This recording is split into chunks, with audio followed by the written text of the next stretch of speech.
હાલો રસ્તામાં લીધો ગોળ, આવી ગયા આપણે મજેવડી જવા માટે. રસ્તામાં ગોળવાળો ઊભો તો ગોળ લીધો.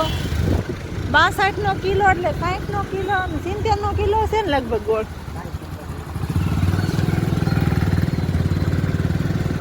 Pure organic.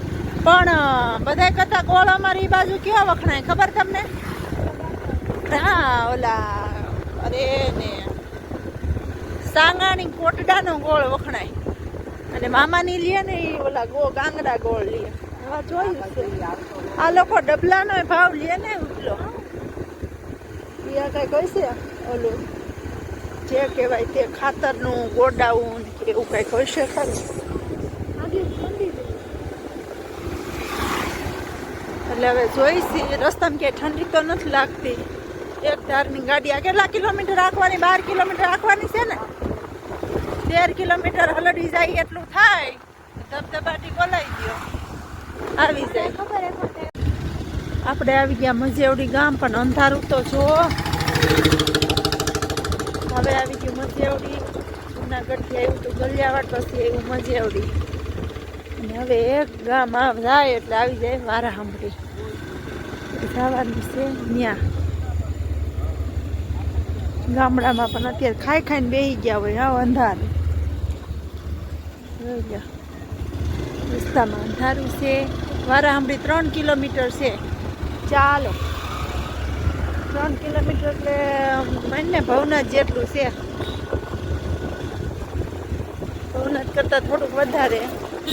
હલો ભવનાથ કરતાં થોડું ઓછું, વધારે નહીં. જોઈ લો ગામડામાં અંધારું થઈ ગયું છે.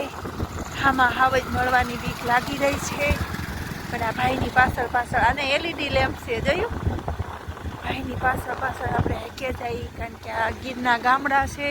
આમાં ક્યાંથી જનાવર આવે હાવે જ આવે નક્કી ન હોય.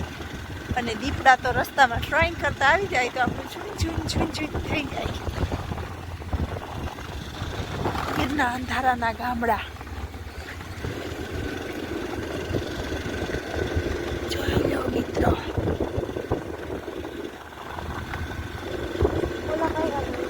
જોઈ લો મિત્રો, ડાલા મથામાં હું કરે ને તોય આપણી ગાડી ફગી જાય.